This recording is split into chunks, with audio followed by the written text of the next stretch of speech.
Hello viewers, আমি জাহাঙ্গীর শেখ।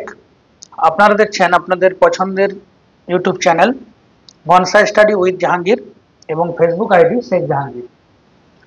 আজকে আপনাদেরকে যে বিষয়টি দেখাবো যে আমরা বাড়িতে নানা জিনিস ব্যবহার করি, কিন্তু ওগুলি কি আমরা যদি আমাদের গাছে ব্যবহার করতে পারি তাহলে কিন্তু আমাদের গাছের প্রাকৃতিক উপায়ে আমরা সার তৈরি করতে পারবো।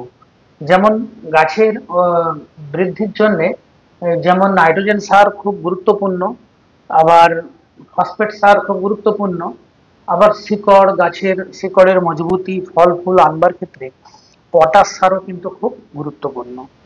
এবং আমরা যদি কলার চপাকে ব্যবহার করতে পারি ফার্টিলাইজার হিসাবে, তাহলে কিন্তু আমাদের গাছে পর্যাপ্ত পরিমাণ পটাশ সারের যোগান দিতে পারবো রাসায়নিক সারকে আমরা বাদ দিয়ে। তো কলার চপা থেকে কিভাবে আমরা ফার্টিলাইজার বানাবো সেই সম্পর্কিত আজকের ভিডিও। আপনারা মনোযোগ দিয়ে ভিডিওটি দেখবেন, তাহলে কিন্তু আপনারা সম্পূর্ণভাবে বুঝতে পারবেন। আমরা মানে কলাগুলা খাই, সেই কলার চপাগুলাকে আমরা প্রথমে একটা জায়গায় সংগ্রহ করে রাখবো। এক দুদিনের যে কলার চপা যেটা হবে তাকে আমরা সংগ্রহ করে রাখবো, এবং আমরা কলার চপাগুলোকে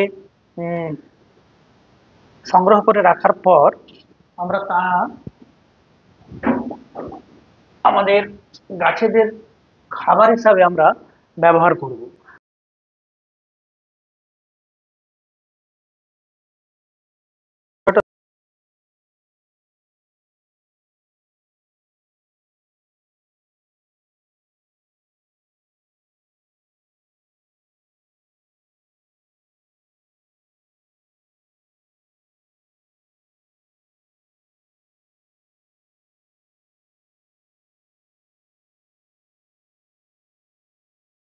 আপনারা এইরকম ভাবে কলার চপাগুলোকে কুচিয়ে নেবেন। কুচিয়ে নেবার পর আপনারা এরকম একটা জারে জল ভর্তি রাখবেন, এবং জল ভর্তি জারে এই চপাগুলোকে সব ভালো করে দিয়ে দিবেন। একটু ভালো করে লাগিয়ে দিয়ে আপনারা ভালো করে এর মধ্যে জিনিসটাকে প্রবেশ করিয়ে দিবেন।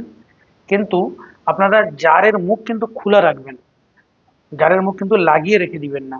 জারের মুখ লাগিয়ে রেখে দিলে কিন্তু আপনাদের আরো ক্ষতি হয়ে যাবে, কারণ যেহেতু এটা মানে পচবে, তো সেই কারণের জন্য যে জারের মুখে আপনারা কোনো মতেই লাগিয়ে রাখবেন না।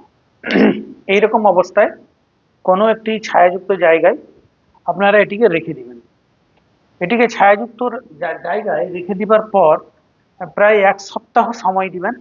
1 সপ্তাহ সময় হওয়ার পর এটিকে, যে এর যে নির্যাসটি বাড়াবে, সম্পূর্ণ যে জলটি বাড়াবে, এটিকে একটি জায়গায় ছেঁকে নেবেন। ছেঁকে নিয়ে ধরুন এইটা আপনার হয়তো 2 মগ বাড়িয়েছে, কি হয়তো 3 মগ বাড়াবে। যতটা পরিমাণ বাড়াবে, যেমন ধরুন যদি 1 মগ বাড়াই তাহলে ওতে আরো 3 মগ প্লেন জল দিবেন। আর যদি 2 মগ বাড়াই তাহলে ওতে মানে 1 মগে 3 মগ, তাহলে 2 মগে কত হবে আপনারা ক্যালকুলেশন করে হিসাব করে বার করে নেবেন। তো এইরকম ভাবে আপনারা ওটাকে করবেন। করে নেবার পর আপনারা গাছের গোড়ায় এবার দিবেন, এবং এইটিকে কিন্তু আপনারা কেউ ফেলবেন না। ছেঁকে নেবার পর যেটা থাকবে সেটিকে রোদে আপনারা শুকিয়ে নেবেন। শুকিয়ে নেবার পর দেখবেন একটু কিছু দিয়ে যদি আপনি গুঁড়ো করে নেন, দেখবেন ওটা পুরো গুঁড়ো হয়ে যাবে, পাউডার হয়ে যাবে। এবার ওই পাউডারটা আবার গাছের গোড়ায় আপনি যদি দেন, তাহলে আপনার গাছের পর্যাপ্ত পরিমাণ মানে পটাশের কিন্তু সংগ্রহ কিন্তু গাছ কিন্তু করতে পারবে। এইভাবেই আপনারা মানে কলার চপার ব্যবহার করে মানে বাড়িতে একটি দুর্দান্ত ফার্টিলাইজার বানাতে পারবেন, এবং আপনার মানে ধরুন রাসায়নিক সারের ঝক্কি থেকেও আপনাদের আর কোনো সমস্যা থাকবে না।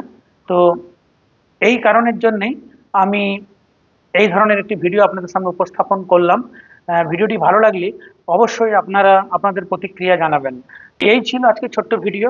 এই সম্পর্কিত বা এই ধরনের আরও নানা ভিডিও পেতে আমার চ্যানেলটি অবশ্যই আপনারা সাবস্ক্রাইব করে রাখবেন, এবং ফেসবুকে যারা দেখছেন তারা অবশ্যই আমার আইডিটি ফলো দিয়ে রাখবেন।